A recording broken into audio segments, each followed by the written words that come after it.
빌립보서 1장 1절에서 11절까지 말씀입니다. 빌립보서 1장 1절에서 11절까지의 말씀입니다. 한 절씩 교독하시겠습니다. 그리스도 예수의 종 바울과 디모데는 그리스도 예수 안에서 빌립보에 사는 모든 성도와 또한 감독들과 집사들에게 편지하노니 하나님 우리 아버지와 주 예수 그리스도로부터 은혜와 평강이 너희에게 있을지어다. 내가 너희를 생각할 때마다 나의 하나님께 감사하며 간구할 때마다 너희 우리를 위하여 기쁨으로 항상 간구함은 너희가 첫날부터 이제까지 복음을 위한 일에 참여하고 있기 때문이라. 너희 안에서 착한 일을 시작하시니가 그리스도 예수의 날까지 이루실 줄 우리는 확신하노라. 내가 너희 무리를 위하여 이와 같이 생각하는 것이 마땅하니 이는 너희가 내 마음에 있으며 나의 매임과 복음을 변명함과 확정함에 너희가 다 나와 함께 은혜에 참여한 자가 됨이라. 내가 예수 그리스도의 심장으로 너희 우리를 얼마나 사모하는지 하나님이 내 증인이시니라. 내가 기도하노라 너희 사랑을 지식과 모든 총명으로 점점 더 풍성하게 하사 너희로 지극히 선한 것을 분별하며 또 진실하여 허물이 없이 그리스도의 날까지 이루고 함께합니다. 예수 그리스도로 말미암아 의의 열매가 가득하여 하나님의 영광과 찬송이 되기를 원하노라. 아멘. 오신 여러분 예수님의 이름으로 사랑하고 축복합니다. 아멘. 성도는요, 우리 그리스도인은요 소망이 넘쳐요. 항상 기쁨이 넘칩니다. 왠지 아십니까? 약속을 받았기 때문에 그래요. 아멘. 삶이 좀 힘드십니까? 감사하십시오. 가정을 돌아보면 마음이 답답합니까? 감사하십시오. 주님이 나를 사랑하셔서 마음고생 주시는구나. 오히려 감사하고 하나님을 찬양하면 그 시간이 빨리 지나갑니다. 아멘. 오늘 이 빌립보서를요 사도 바울이 썼잖아요. 어디서 썼지요? 감옥에서 썼어요. 그 빌립보 교회의 성도들에게 감사와 기쁨으로 편지를 쓴 겁니다. 그래서 이 빌립보 교회의 성도들에게 자신의 지금 불편한 이 감옥 생활과 또 이 원망 섞인 어떠한 그런 그 불평을 얘기한 게 단 한 군데도 없어요. 오직 기쁨과 감사로 충만해서 빌립보 교회의 성도들에게 편지를 쓴 겁니다. 아멘. 무엇이 도대체 지금 감옥에 있는 언제 죽을지도 모르는 이 바울에게 이러한 기쁨과 감사가 넘치게 했을까? 생각해 보셨습니까? 이 빌립보서는요 기쁨이란 단어가 가장 많이 등장합니다. 그래서 주 안에서 항상 기뻐하라. 기뻐하라. 그렇게 말씀하세요. 그런데 이분이 지금 감옥에 갇혀 있다는 거예요. 그래서 바울이 생각하는 감사와 기쁨의 그 조건이 무엇인지 오늘 빌립보서 말씀 1장을 통해서 한번 살펴보길 바랍니다. 그래서 제목을 우리 그리스도인들이 소유할 기쁨과 감사가 무엇인지 깊이 생각해 보시길 바랍니다. 라는 제목으로 함께 나누고자 합니다. 첫 번째, 감사와 기쁨은요, 낮아진 종된 삶에서부터 시작됩니다. 바울은 로마 시민권자였어요. 아시죠? 그래서 그 로마 시민권을 가지고 태어난 사람이 바울이에요. 또 바울은요, 당대 최고의 학자라는 가말리엘의 수제자였습니다. 바리새인들 중에서도 바리새인이었어요. 당시에는요, 바리새인들이 대단히 존경받는 그 자리에 있었습니다. 그래서 최고의 그 자리에 있었고 최고의 기관에서 차세대 리더로서 아주 주목받고 전도 유망한 그런 청년이었어요. 이 바울이 당시에 가진 로마 시민권은 마치 이 시대 이런 겁니다. 미국 시민권자면서 그 하버드 대학의 신학대학 박사 정도의 그러한 그 명예와 지위를 갖고 있었습니다. 그래서 성공적인 인생이 보장된 인물이 바로 사도 바울이었어요. 그런데 이 바울이요, 이 바울이라는 이름이 영어로는 폴이에요. 그렇죠? 이 폴, 곧 바울의 이전 이름, 예수님 만나기 이전 이름이 뭐였죠? 사울이에요. 사울의 의미가 뭐지요? 큰 자. 큰 자라는 뜻이에요. 그런데 예수님 만난 이후로 이름을 바꿔요. 바울로, 폴로. 그죠? 그 폴의 이름의 의미가 뭐죠? 작은 자라는 거예요. 그래서 큰 자에서 예수님 만나고 나서 작은 자가 된 거예요. 그래서 빌립보서 3장 8절에 보면 부활하신 예수님을 만난 이후에 사도 바울은 이렇게 고백합니다. 또한 모든 것을 해로 여김은 내 주 그리스도 예수님을 아는 지식이 가장 고상하기 때문이라. 내가 그를 위하여 모든 것을 잃어버리고 배선물로 여김은 그리스도를 얻고라고 말씀합니다. 살아계신 하나님, 살아계신 삼위일체 하나님, 모든 생명, 능력의 원천, 말씀의 주인, 삼위일체 하나님의 그 실제를 이 사도 바울이 만난 거예요. 그래서 구약 성경에 이 사도 바울이 바리새인 중에 바리새인이고 또 성경에 능통했어요. 그래서 구약 성경에 아주 능통한 사람이 사도 바울이었습니다. 그래서 구약 성경에서 예언하신 그 하나님이 인간으로 살아서 오셨어요. 자기 만나주고 어마어마한 영광이었습니다. 이 사도 바울은요, 인생 자체가 뒤집어집니다. 예수님이 누구신지를 뼛속 깊이 아는 거예요. 그래서 사도 바울이 지금 고백하는 거예요. 나는 그분의 철저한 종이다. 나의 모든 소유, 나의 생명까지 그분께 다 바쳐도 전혀 아깝지 않다는 거예요. 내가 그를 위하여 모든 것을 잃어버리고 나에게 있는 모든 것, 그리고 세상에 있는 모든 물질, 모든 삶을 다 배설물, 똥 같다는 거예요. 똥 같다. 예수님 한 분 아는 것으로 나는 이것으로 만족한다. 그 고백을 합니다. 그래서 오늘 본문 1절에 보면요, 이렇게 시작하지요. 그리스도 예수의 종 바울이라고 시작하는 거예요.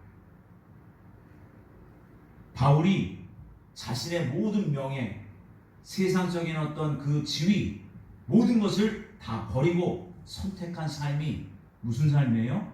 그리스도의 종의 삶이었어요. 그리스도의 종의 삶. 이분이 왜 종이 됐습니까?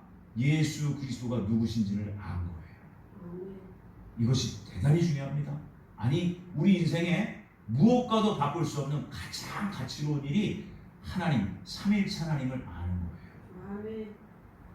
그래서 로마서 1장 1절, 빌립보서 오늘 본문 1장 1절, 그리고 디도서 1장 1절에 보면 자신을 그리스도 예수의 종이라고 소개하고 있어요. 이 바울이 사용한 이 종이라는 이 단어가요, 헬라어로 보면 둘로스라는 단어입니다. 당시에 둘로스라는 노예 신분이 있었어요. 이 둘로스라는 이 신분, 이 노예 신분은요, 자신의 권리나 자유가 전혀 털끝만치도 없는 그러한 가장 밑바닥의 노예였습니다. 그래서 당시에 물건 취급을 당하는 그러한 종의 신분이 둘로스라는 그러한 단어예요. 종 중에서도 가장 하찮은 종이 바로 둘로스였습니다. 그래서 이 둘로스라는 노예 신분은요, 결혼을 해서 자녀를 낳았을지라도 그 자녀를 낳자마자 주인의 소유가 됩니다. 자기 것은 하나도 없어요. 이 둘로스는. 그런데 자기 자신을 예수님의 둘로쓰다 이렇게 표현한 거예요. 내 것은 하나도 없습니다. 그 뜻이에요. 그래서 이 바울이 그 둘로스라는 그 종의 신분을 너무나 잘 알았기 때문에 자신을 그리스도의 둘로스입니다라고 고백했던 거지요. 예수님을 만나기 전까지, 곧 부활하신 예수님을 만나기 전까지는요, 이 바울은 자기 인생이 주인이었어요. 자기 인생의 주인이 자기였다는 거예요. 그런데 예수님을 만난 이후로는 자기의 인생의 주인이 따로 계시다는 걸 아는 겁니다. 여러분, 저희도 마찬가지인 줄 믿습니다. 여러분, 그래야 우리의 영원한 성공이 보장되는 거예요. 근데 순간순간 이게 바뀌잖아요. 은혜 받으면 예수님이 나의 주인입니다 그래요. 할렐루야, 주님 오직 나의 전부십니다. 그러다가 은혜가 툭 떨어지면 이건 뭐야, 그죠? 우리가 순간순간 이게 주인의 자리가 바뀐다는 거예요. 그래서 성령 충만함을 늘 받는 것이 제일 중요하다. 예. 그래서 바울은요, 자신의 주인 대신 예수님을 인격적으로 만남으로써 자신의 모든 삶을 맡기고 자원하여서 종이 됩니다. 저는 당신의 둘로씁니다. 저의 모든 소유 없습니다. 저는 전부 다 저의 모든 소유 주님의 것입니다.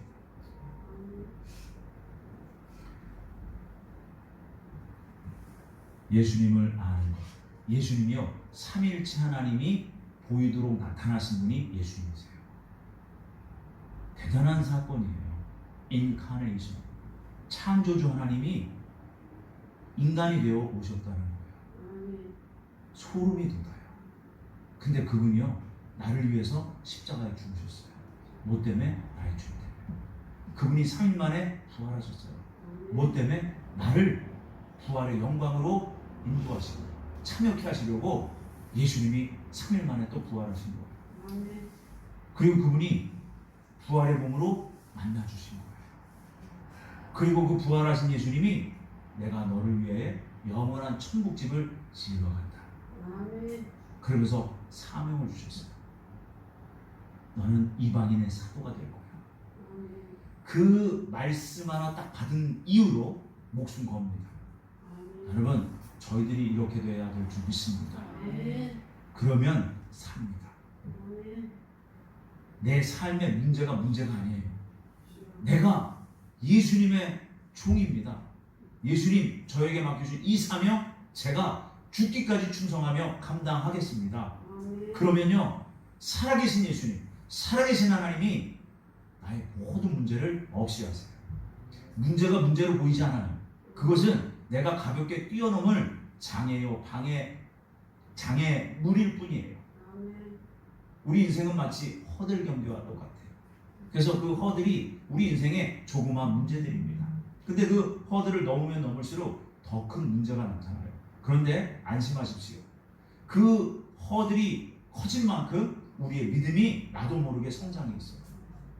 하나님이 하시는 거예요. 그런데 낮은 허들, 뭐 넘어가지도 않아도 충분히 넘어갈 수 있는 그 허들을 보고 두려워하는 거예요. 저게 내 인생의 걸림돌이네.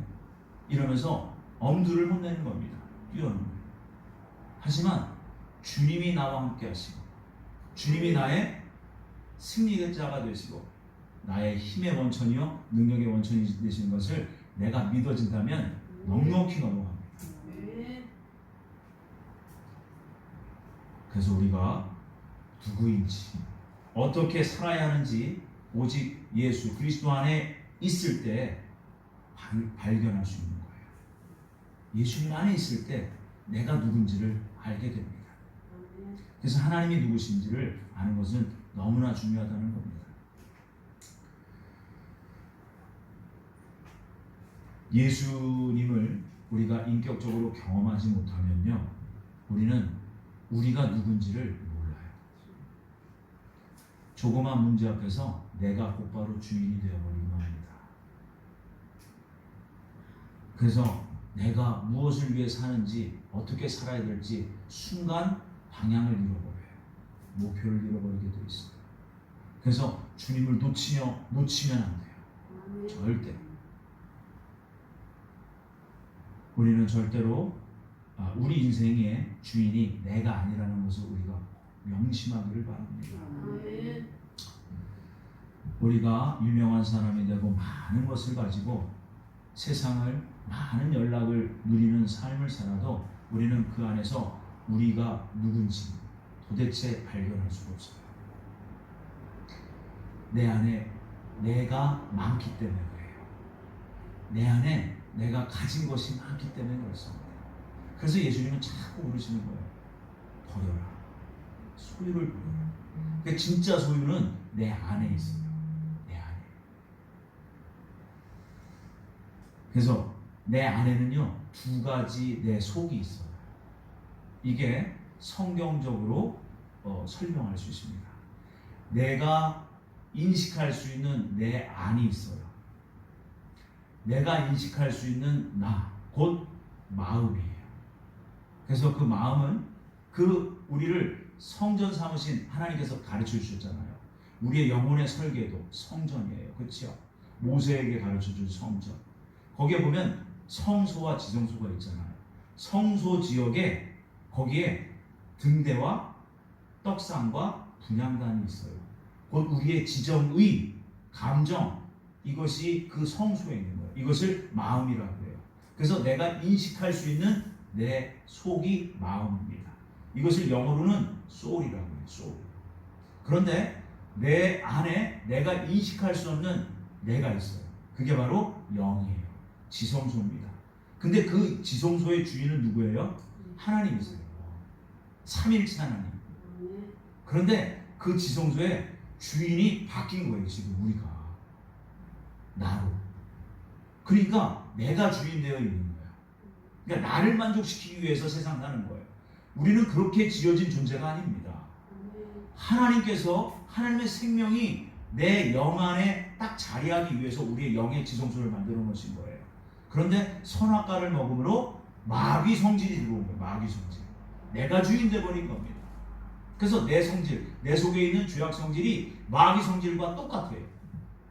그러니까 마귀가 가져다주는 범죄할 수밖에 없는 그 환경에 들어가면 마귀 성질이 나오는 거예요. 교만이 나오고요, 거짓말이 나오고요, 분노가 나오고, 짜증과 원망, 불평이 나오고, 음란이 나오고, 고집스러운 게 나오고, 미움시기, 질투가 나오는 거예요.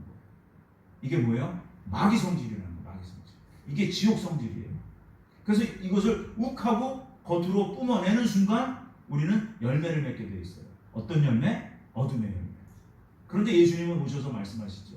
네가 생각만 해도 이미 범죄하였다. 그러니까 생각조차도 절제하고 끊어내고 철저히 회개해야 되는 거예요. 그래야 우리가 정결케 되는 거예요. 이것과 싸우라는 거예요. 이해되시죠? 그래서 우리가 싸워야 될 대상이 있었다고 그랬잖아요. 무엇과 싸워서 이기라고 그랬어요? 마귀 성질이에요. 마귀 성질. 근데 이 마귀가 바깥에서 일하잖아요. 근데 내 속을 건드려요. 그래서 그 두 번째 싸워야 될 대상이 누구라고요? 세상이라고 그랬어요. 세상의 정체성이 육신의 적용, 안목의 적용, 이생의 자랑이잖아요. 이게 우리 안에 있는 거예요. 우리 안에 육신의 적용, 안목의 적용, 이생의 자랑이 있어서 마귀가 바깥에서 이 정욕을 만족시켜줄 만한 그 환경을 갖다 주면 이것을 즐기게 되어 있는 거예요. 이것을 범죄했다라고 얘기하는 겁니다. 범죄. 정욕을 즐긴 것도 하나님 보시기엔 다 범죄예요. 자, 잘 보세요. 또 내 안에 있는 정욕이 만족하지 못하게 되면 화를 내게 되어 있어요. 바로 혈기예요. 그래서 혈기를 내면 하나님의 의를 이룰 수 없다라고 말씀하신 거예요. 그래서 혈기가 너무나 중요한 거예요. 그러니까 내 안에 음란이 만족하지 못하면 화를 내요. 그래서 뭐를 해요? 성취해요. 강간. 이게 되는 거예요. 내 안에 음란한 정욕, 음란한 욕심, 이것을 채우지 못하면 그래서 범죄하는 거예요. 내가 갖고 싶은 것을 못 가지면 어떻게 돼요? 화가 나요. 질투가 일어나, 미움이 생겨. 그래서 그게 어떻게 해요? 훔쳐요. 범죄예요. 그래서 죄 짓는 거예요. 그래서 이런 모든 것들을 원리를 알고 우리가 싸웠어요. 열심히 싸웠는데 우리가 신앙적인 사람이 되어서 신앙적인 그 길을 열심히 달려가는데 거기서 어떤 일이 또 벌어지느냐? 마귀가 이제는 우리의 정욕을 이 자극하는 것이 아니라 그 신앙적인 핍박을 해요. 신앙적인 핍박과 박해를 합니다. 그래서 우리의 생명까지 위협하죠. 내가 신앙을 열심히 지키려고 하니까 신앙적인 핍박과 박해가 일어나는 거예요. 그때 무엇으로 이길 수 있다고요? 예수님의 사랑으로 이길 수 있다. 아멘이십니까? 아멘. 네. 그래서 두 번째 걸 빼뜨렸네. 세상, 이 육신의 정욕, 안목의 정욕, 이생의 자랑을 무엇을 이길 수 있어요? 예수님을 믿는 믿음이에요. 우리가 예수님 믿는다, 이게 예수님을 그냥 눈에 보이지도 않고 잘 이게 손에 만져지지도 않는데 예수님 믿는 게 아니라 나를 위해서 십자가에서 흘려주신 보혈을 믿는 믿음이에요. 그래서 보혈이 능력이 있다는 거예요. 그 예수님의 보혈, 예수님의 보혈, 예수님의 보혈을 속으로 외치고 입술로 고백하면서 선포할 때 내 안에 정욕이 사그라지게 돼 있어요. 그래서 싸워서 이겨나가는 거예요. 우리의 이 신앙의 싸움이 늘 주님 안에서 승리하는, 이기는 그런 신앙의 삶 되기를 원합니다. 그래서 우리가 바울처럼 주님, 제가 예수님의 종입니다. 주님, 저는 제 것이 하나도 없습니다. 제 모든 것은 주님 것입니다. 이런 고백을 해가면서 정말 주님 앞에 납작 엎드렸을 때 우리 안에 진정한 기쁨과 감사가 넘칩니다. 바울처럼 말입니다. 그래서 이러한 자세로 바울은요 평생 복음을 전하는 거예요. 이것이 쉬지 않았어요. 사도 바울 정말 의지의 사람이었어요. 자신의 모든 인생을 다 내던집니다. 복음 하나 때문에. 그래서 이 복음과 함께한 이 사도 바울의 이 신앙의 세월은요, 신앙의 세월, 곧 복음과 함께한 이 신앙의 세월이 가면 갈수록 핍박은 더 거세집니다. 연단은 더 심해져요. 그런데 놀라운 것이 있어요. 사도 바울이 바울서신서를 썼잖아요. 그런데 그 연대기가 나와요. 제일 먼저 쓴 복음서가 바로 갈라디아서예요. 그리고 그 이후에 고린도전서를 쓰게 됩니다. 예수님 탄생하신 이후 주후 54년경에 기록한 성경이 고린도전서예요. 그런데 여기에 자신을 어떻게 소개하냐면 나는 사도 중에 가장 작은 자다라고 고백합니다. 사도 중에 가장 작은 자. 그리고 그 이후에 6년 뒤에 에베소서를 기록해요. 거기에서 뭐라고 그러냐면 모든 성도 중에 지극히 작은 자보다 더 작은 나다 이렇게 고백해요. 사도의 신분에서 성도로 내려가요. 그리고 또 그 이후 약 5년이 지나서 마지막으로 로마 감옥에 갇혔을 때 디모데에게 쓴 편지가 디모데 전후서예요. 그때 디모데 전서에서 뭐라고 자기를 표현하냐면 주인 중에 내가 괴수다. 여러분, 해가 갈수록 연단이 심해지면 심해질수록 사도의 신분에서 성도에서 자신은 죄인 중에 가장 극악무도한 괴수다. 이렇게 내려가요. 여러분, 연단은 받으면 받을수록요 겸손하게 되어 있어요. 이것이 원리예요. 그래서 예수님이 비유를 하실 때 알곡과 쭉정이로 비유하신 거예요. 벼는 익을수록 고개가 숙여지는 법입니다. 이 원리가 알곡이에요. 알곡이 돼야 뭐예요? 주인이 추수할 수 있어요. 그러면 반대로 뭐예요? 쭉정이에요. 쭉정이는 속이 없어요. 쭉정이도 자라요. 근데 속이 없어. 그러니까 알곡은 성숙하고 성장하면 성장할수록 머리가 점점 더 숙여져요.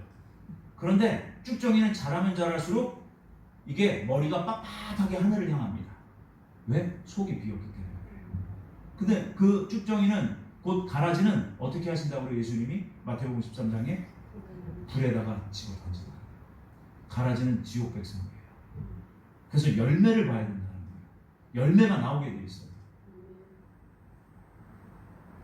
그래서 우리가 예수님의 말씀에는 전부 다 영적인 원리가 있어요. 빈수레가 요란한 법입니다. 그러니까 말이 많으면 실수가 많다. 제가 요 근래에 그런 실수를 자꾸 하네요.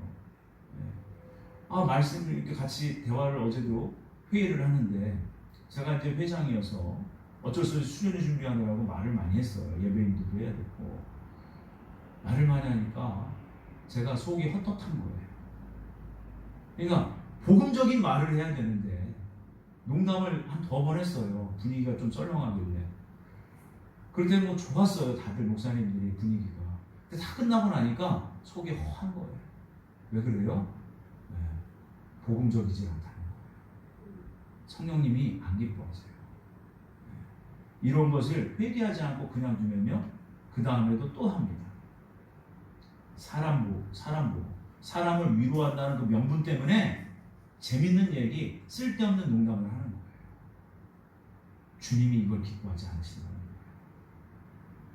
그래서 우리가 속이 꽉 차면요, 일단은 묵직해집니다. 복음 때문에.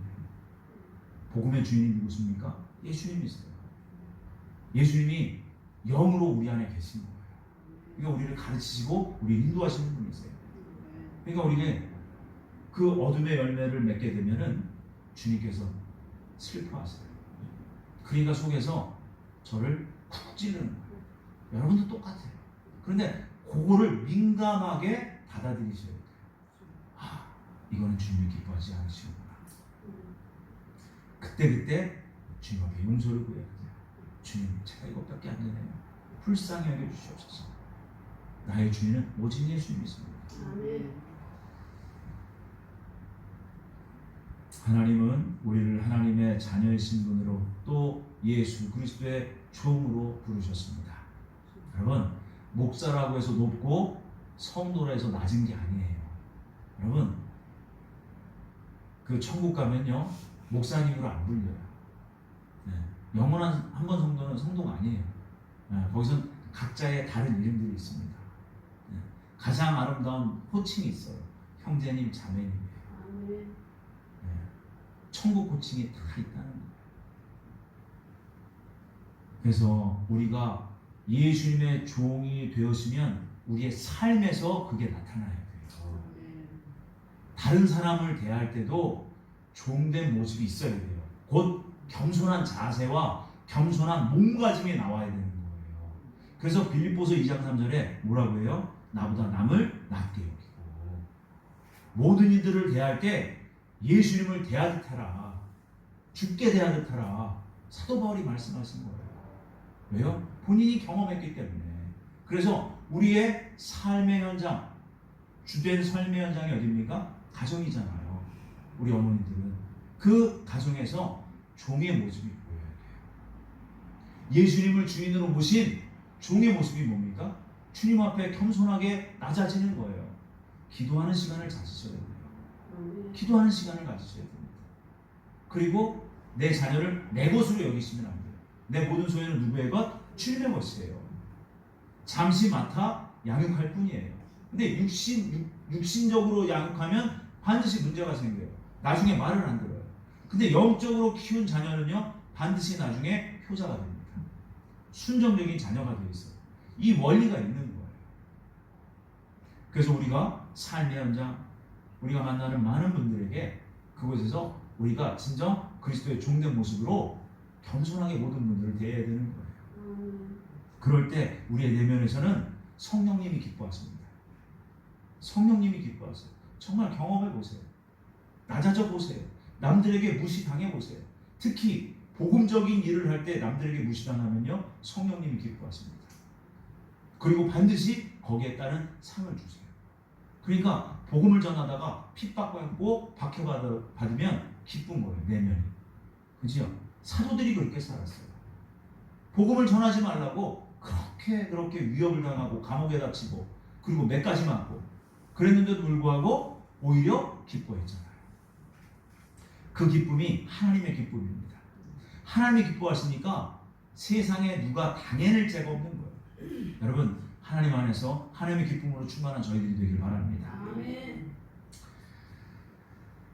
우리가 어디에 있든지 어떤 상황에서든지 감사와 기쁨, 주님 안에서 감사하시고 주님 안에서 정말 영적인 기쁨을 가지시기 바랍니다. 아멘. 그러면 우리 안에서 날마다 소망이 넘치고 우리의 삶의 자세가 변화가 일어납니다. 아름답게 말입니다. 그래서 오늘 본문 두 번째로 감사와 기쁨의 이유를 상황이 아니라 대상에 둬야 된다는 거예요. 대상. 우리는 소소한 일상에서 감사와 기쁨을 느낍니다.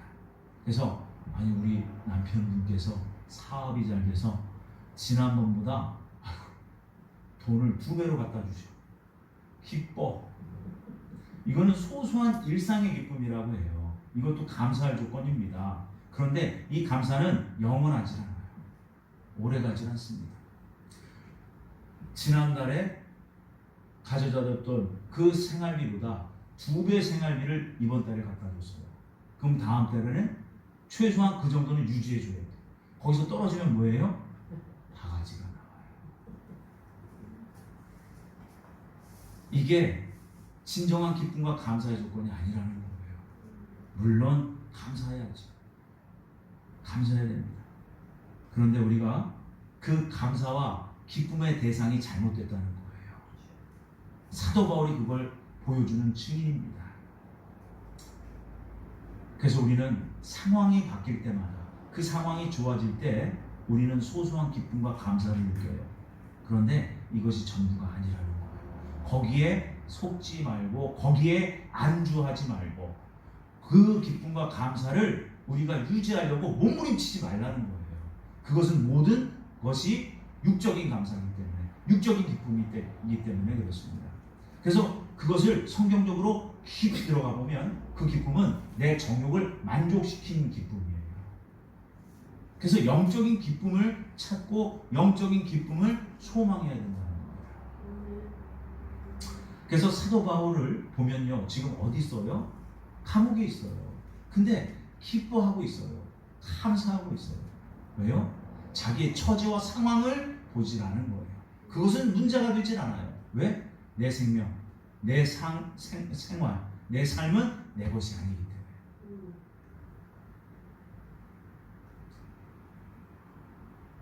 그래서 바울이 감사할 수 없고 기뻐할 수 없는 감옥에서 감사하고 기뻐하라고 말할 수 있던 것은 당시에 자신의 처지가 아닌 다른 대상에서 감사와 기쁨을 찾았기 때문에 그래요. 3절 4절에 보시면 내가 너희를 생각할 때마다 나의 하나님께 감사하며, 그죠? 간구할 때마다 너희 무리를 위하여 기쁨으로 항상 간구하는이라고 고백하지요. 이 감사와 기쁨의 대상이 누구예요? 빌립보 교인들이었어요. 바울이 감옥에서 기뻐하고 감사할 수 있는 이유가 빌립보 교회 성도들이었다는 거예요. 여러분들이 지금 나와 함께 하고 있기 때문에 제가 기쁩니다. 그런데 이게 일시적인 것이 아니었어요. 자그마치 빌립보 교회를 세운 이후로 사도 바울의 아주 든든한 후원자들이 바로 빌립보 교회였는데, 성도들이었는데 12년 동안 지속적으로 끊임없이 사도 바울을 기도로 재정적으로 후원했던 거예요. 그래서 너무 감격하고 감사했던 겁니다. 그래서 5절 말씀에 이렇게 고백하지요. 너희가 첫날부터 이제까지 복음을 위한 일에 참여하고 있기 때문이라. 이것 때문에 내가 기뻐하고 하나님께 감사한다는 거예요. 그래서 여기 참여하다라는 단어는요, 헬라어로 코이노니아라는 단어예요. 코이노니아, 바로 동역입니다. 함께 참여했다라는 의미예요. 고난에 함께, 기쁨에 함께, 감사에 함께, 함께 울고 함께 웃었다는 그런 의미입니다. 여러분들 주변을 보세요. 지금까지 세상 친구가 남아 있나요? 그런 분들은 조금 세속적이에요. 불신자 친구가 내가 신앙생활했는지 벌써 20-30년이 지났는데도 불신자 친구랑 아직도 뭐 막역하다 그러면 나한테 문제가 있어요. 왜냐하면 영적 가치관이 다르기 때문에 깊은 속마음까지 털어낼 수 있는 친구가 될 수 없어요. 그래서 진정한 친구, 영원한 친구는요, 주님 안에서 찾아야 돼요. 우리는 영원한 천국 동지이기 때문에 그렇습니다. 그래서 이 땅에서 주님 안에서, 신앙 안에서, 믿음 안에서 하나의 동역을 이루면서 우리가 동고동락할 때 우리는 피보다 훨씬 더 진한 복음의 동지가 되는 거예요. 예수님의 피로 말미암아 복음의 동지가 된 겁니다. 사도 바울이 그것을 증명하고 있는 거예요. 빌립보 성도님들이 그걸 지금 증명하고 있는 겁니다. 그래서 바울은 빌립보 교회 성도님들로 인해서 감사하고 기뻐했다는 거예요. 지금. 두 번째로 바울의 감사와 기쁨의 조건은요, 오직 하나님이셨어요. 3절 말씀에 보니까 나의 하나님께 감사한다 라고 말씀하고 계시죠. 왜요? 이 모든 것이 하나님의 은혜라는 거예요. 하나님 덕분에 하나님의 은혜로 말미암아 제가 이렇게 복음의 동역자도 생기고 하나님의 도우심과 하나님의 힘과 능력 공급하심으로 말미암아 이렇게 교회도 세울 수 있고 하나님 지금도 나의 이 처지를 하나님께서 인도하고 계시는 줄 저는 믿습니다. 그래서 빌립보서 4장 11절에서 13절에 바울의 그 정말 절절한 고백이 이 빌립보서 4장 11절에서 13절 말씀이에요. 우리가 너무나 잘 아는 말씀이에요. 그런데 11절, 12절은 뚝 띄워놓고 13절만 잘 외워. 그래서 내게 능력 주시는 자 안에서 내가 모든 것을 할 수 있느니라.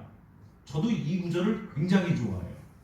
이것을 원어로도 외우고 영어로도 외우고 I can do everything with Jesus Christ 하면서 모든 것을 주님 안에서 저는 다 할 수 있습니다.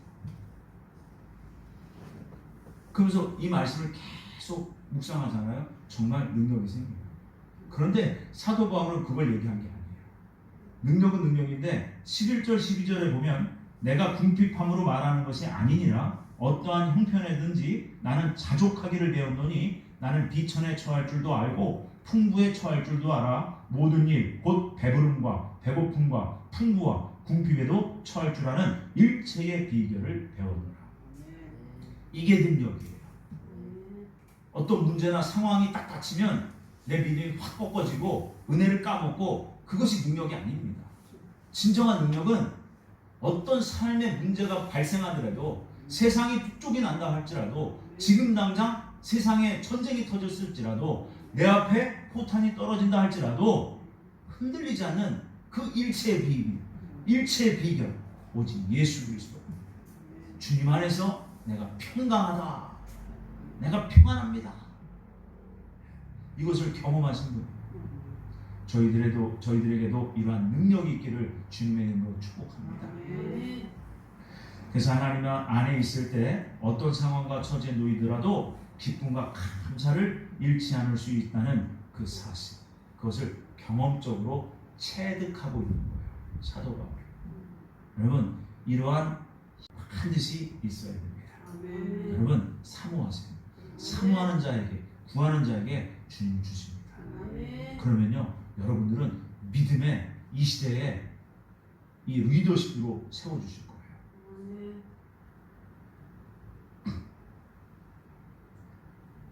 오직 사도 바울의 이 모든 능력의 비결은 하나님 안에 소망이 있다는 거예요.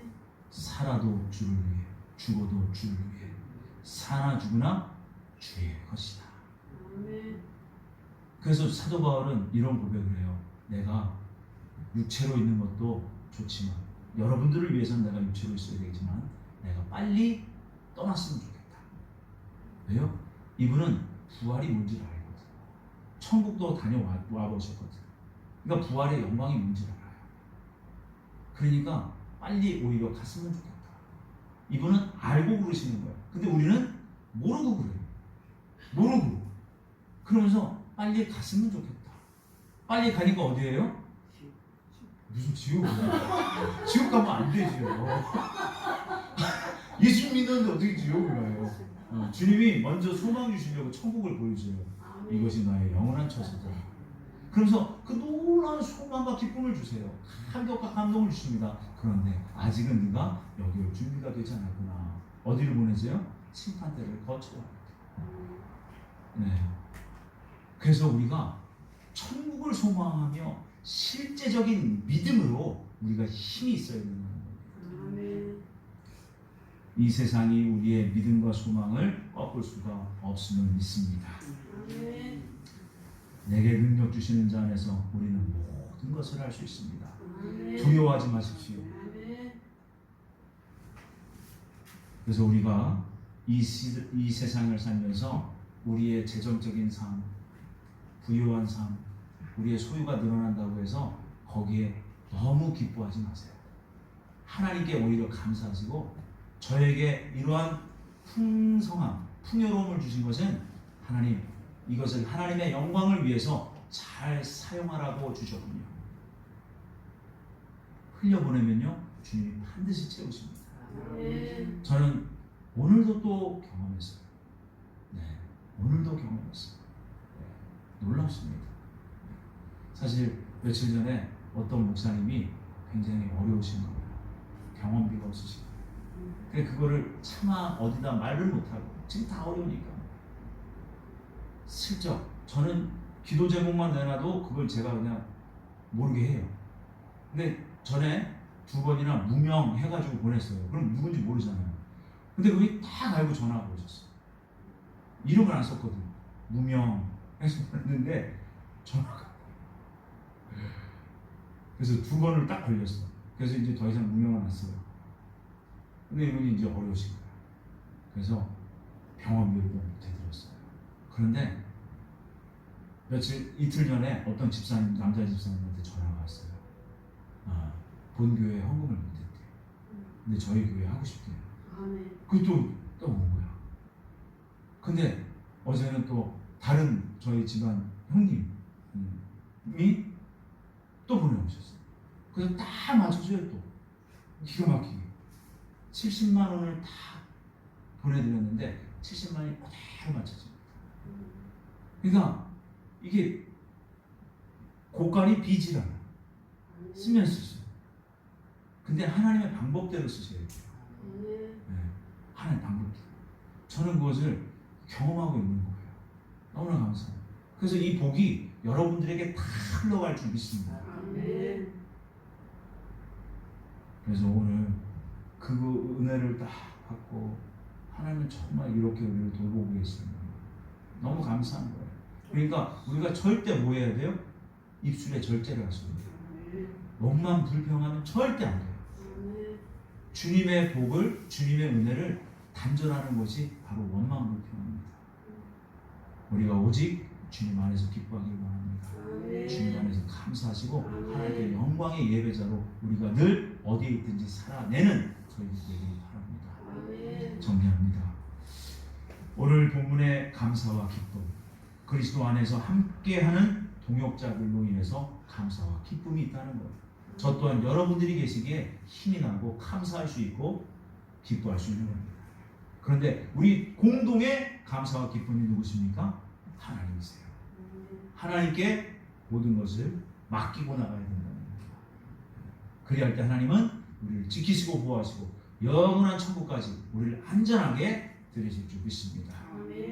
저희들의 모든 매 순간순간마다 주님과 동행하시고 주님을 기쁘시게 해드리는 저와 여러분들이 되시기를 예수님의 이름으로 축복합니다.